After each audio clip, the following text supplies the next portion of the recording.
दूसरी साइड पे जब ये हम बात कर रहे थे कि लोटाइज्म के खिलाफ हम आवाज उठा रहे थे तो ये ओपनली सपोर्ट कर रहे थे कि नहीं हम तो इसके फेवर में हैं। तो ये लोटोक्रेसी को, फरेब को प्रमोट करना, ये तो एक बहुत शर्मनाक बात है सर। ये मैं ऑन द रिकॉर्ड कहना चाहता हूं कि यहां हर एक ने क्लैपिंग की। यहां मेरे दोस्त जो उस साइड पे बैठे हैं उन्होंने इसको इस प्रोसेस को अप्रूव किया। तो ऐसा प्रोसेस जो कि हमने मिलके जब 63A बना रहे थे तो हमने कहा था, सब पार्लियामेंट, सब पॉलिटिशियंस ने मिलके कहा था कि एक जमात से दूसरी जमात पे, जिस जमात से आप इलेक्ट होके आए हैं, जिस जमात के आप नॉमिनी हैं, आप उनके खिलाफ अगर जाते हैं तो इस प्रैक्टिस को हमें रोकना है। उस प्रैक्टिस को आज सब ने ताली बजा के और थंपिंग करके डेस्क को उसको बता दिया कि ये उस साइड पे खड़े हैं जो कि करप्शन की साइड है, जो कि फरेब की साइड है, जो कि झूठ की साइड है। मुझे बड़ा अफसोस हुआ आज, मुझे आज बड़ा अफसोस हुआ। जनाब, अगर ये चुप रहते, अगर ये शायद जो डिफेक्टर है उसको खुद ही डिफेंड करने देते तो शायद मैं कहता कि इनकी मुलव्वस नहीं है इस प्रैक्टिस में ये।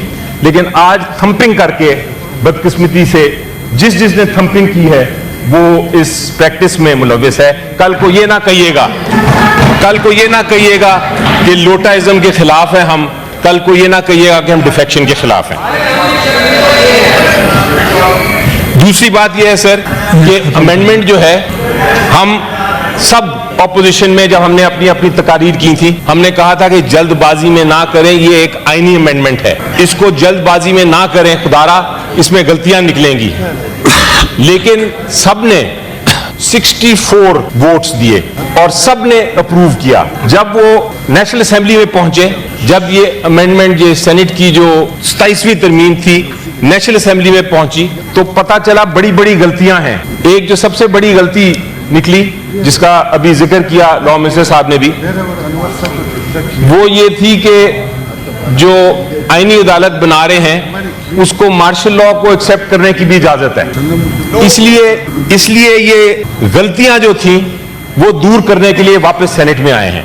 ये तो जिसे एक गलतियां दूर हो, जिसे एक चीज नजर आ जाती है कि ये सारा कुछ उजलत में हो रहा है, ये हेस्ट है। और हेस्ट क्या है ये समझ नहीं आ रही। ये वजह क्या है कि जल्द से जल्द अपनी आईनी अदालत बनाना चाहते हैं ताकि वो आईनी अदालत को कंट्रोल कर सकें। और सिर्फ इनको एक डर है सर, ये सारा कुछ जो उजलत हो रही है, हेस्ट हो रही है, वो एक शख्स का डर है। और वो शख्स जो है वो यहां से कुछ मील दूर जेल में बैठा हुआ है। ये वो शख्स की एक सांस में आपकी सारी इमारत गिर जाएगी।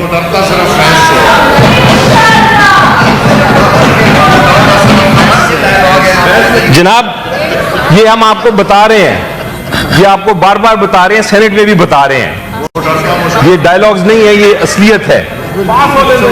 जनाब, 27वीं तरमीम जो है ये धोखे और फरेब पे है मबनी। और आप एक चीज याद रखें सर, जब एक आईनी तरमीम वोट की चोरी से होगी, जब वोट को चोरी करके आईनी तरमीम आप लेके आएंगे तो ये आप शायद गिनती तो करा लें, लेकिन आप सच को नहीं छुपा सकेंगे। सच यही है कि अवाम इस आईनी तरमीम के साथ नहीं है। अगर आप अवाम की आप बात सुनेंगे तो आपको नजर आ जाएगा कि वोट आपने चोरी से ले लिए 2, लेकिन ये सच को आप नहीं छुपा सकेंगे। आखिर में मैं सिर्फ एक बात करना चाहूंगा, जो जस्टिस हमारे जज साहिबान जिनको ये अब खत्म करने जा रहे हैं, एक बड़े फेमस जज थे हमारे, जस्टिस हमूदुर रहमान साहब, उन्होंने ये कहा था, and I will read it, it is something जो आप सुन लें कि क्या कहा था। It is a saying which is very true. उन्होंने कहा था, fair the very Edifice of any amendment built on fraud and deception of defection shows that its foundation is flawed and unsustainable. No act born in illegality, no act born in illegality can ever claim legitimacy, and no amendment born of betrayal can claim permanence. कोई ऐसी चीज है जो कानून की खिलाफ वर्जी पर मबनी हो, जो 27वीं तरीन की इमारत ही फरेब और धोखे पे मबनी हो, वो इमारत ने गिरना ही गिरना है सर। ये कहते हैं 63A की जो हमने प्रोसेस है वो फॉलो होगा, फिर देखेंगे। सवाल पैदा होता है कि 63A कहता क्या है? 63A कहता है, आइन में लिखा है, और हम सब जब सेनेटर्स एंड MNAs बनते हैं तो हम कहते हैं हम आइन पे अपनी ओथ लेते हैं कि हम आइन की पासदारी करेंगे, हम आइन के ऊपर अपना जो भी अमल करेंगे आइन के मुताबिक करेंगे। 63A ये प्रोसेस है, देता जरूर है प्रोसेस, जिसका आपने भी जिक्र किया कि वो एंड पे जाके डिस्क्वालीफाई होगा उस प्रोसेस के बाद, लेकिन 63A ये भी कहता है कि आपने वोट नहीं देना, और अगर आप देंगे तो आप डिस्क्वालीफाई होंगे।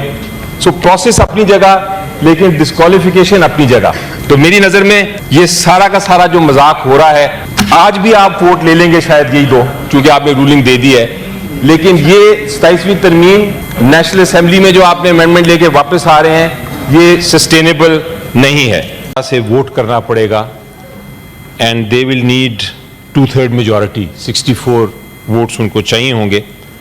पिछली जो अमेंडमेंट जब आ रही थी, 27वीं की बहस हो रही थी सेनेट में और वोटिंग का वक्त आया था, तो PTI के एक सेनेटर और JUI के एक सेनेटर जो हैं, उन्होंने भी वोट किया पार्लियामेंट्री लीडर की, रिस्पेक्टिव पार्लियामेंट्री लीडर्स की हदायत के खिलाफ।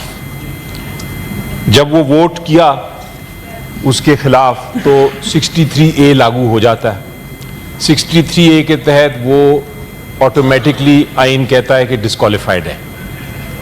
उसके अलावा उन्होंने on the floor of the house ये कहा था कि मैं रिजाइन करता हूं।